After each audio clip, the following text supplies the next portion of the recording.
প্রাথমিক বিদ্যালয়গুলোতে মোট শিক্ষকের সংখ্যা 3,76,489 জন।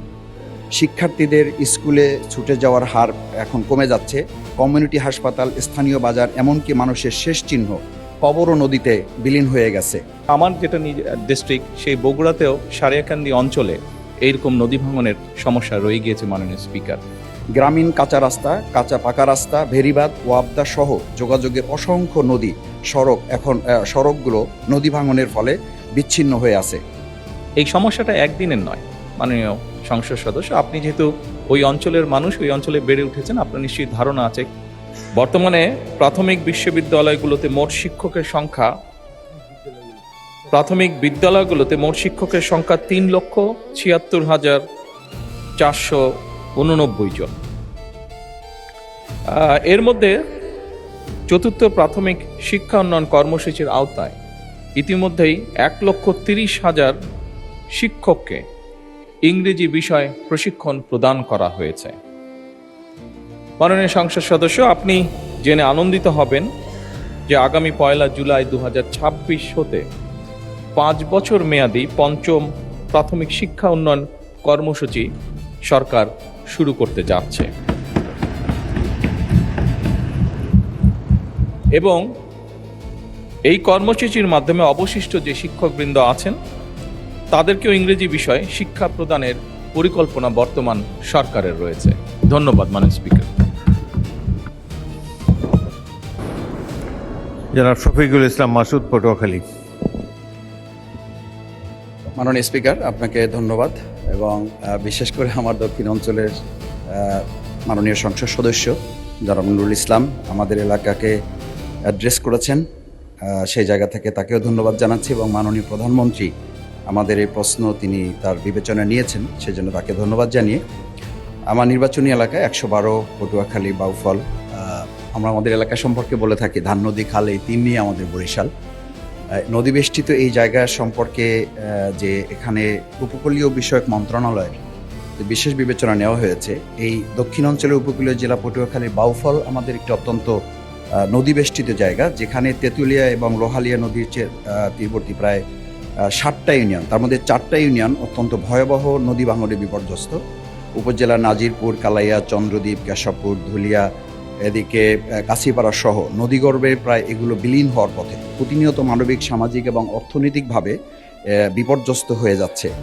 নদী ভাঙনের ফলে আমাদের কবরস্থান সহ মসজিদ, মাদ্রাসা, স্কুল, মন্দির এগুলো আমাদের ভাঙনে বড় বড় অঞ্চলগুলো ইতিমধ্যে চলে গেছে। মানবতার জীবনযাপন করছে তারা, হাজার হাজার হেক্টর ফসলি জমি যা ইতিমধ্যে নদীর গর্ভে চলে গেছে। স্থানীয় কৃষক এবং দিনমজুর যারা জীবন জীবিকায় ভয়াবহ প্রভাব ফেলছে মাননীয় স্পিকার, সে জায়গায় আমরা বিশেষভাবে লক্ষ্য করছি যে আমাদের কয়েকটি প্রতিষ্ঠান সহ শিক্ষার্থীদের স্কুলে ছুটে যাওয়ার হার এখন কমে যাচ্ছে। কমিউনিটি হাসপাতাল, স্থানীয় বাজার, এমনকি মানুষের শেষ চিহ্ন কবর ও নদীতে বিলীন হয়ে গেছে। গ্রামীণ কাঁচা রাস্তা, কাঁচা পাকা রাস্তা, ভেরিবাঁধ, ওয়াবদা সহ যোগাযোগের অসংখ্য সড়কগুলো নদী ভাঙনের ফলে বিচ্ছিন্ন হয়ে আছে।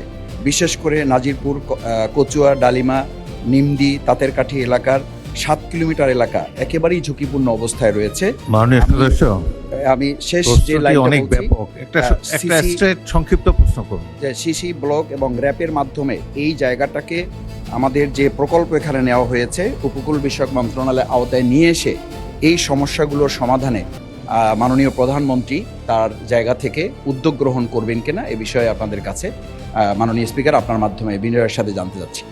মাননীয় প্রধানমন্ত্রী। ধন্যবাদ মাননীয় স্পিকার, ধন্যবাদ মাননীয় সংসদ সদস্য আপনার একটি গুরুত্বপূর্ণ প্রশ্নের জন্য। আপনি আপনার এলাকার যে সমস্যার কথা বলেছেন সেটি শুধু আপনার এলাকার সমস্যা নয়, বাংলাদেশের বহু মানুষ আছে। এমনকি আমার যেটা ডিস্ট্রিক্ট, সেই বগুড়াতেও সারিয়াকান্দি অঞ্চলে এইরকম নদী ভাঙনের সমস্যা রয়ে গিয়েছে মাননীয় স্পিকার। একই সাথে আরও অনেকগুলো অঞ্চল আছে, দক্ষিণ অঞ্চল বলেন, উত্তর অঞ্চল বলেন, বাংলাদেশের বিভিন্ন জায়গায় এই সমস্যা রয়ে গিয়েছে। এই সমস্যাটা একদিনের নয় মাননীয় সংসদ সদস্য। আপনি যেহেতু ওই অঞ্চলের মানুষ, ওই অঞ্চলে বেড়ে উঠেছেন, আপনার নিশ্চয়ই ধারণা আছে কিভাবে এই সমস্যাটি তৈরি হয়েছে। এখানে সবচেয়ে গুরুত্বপূর্ণ দুটো বিষয় আছে।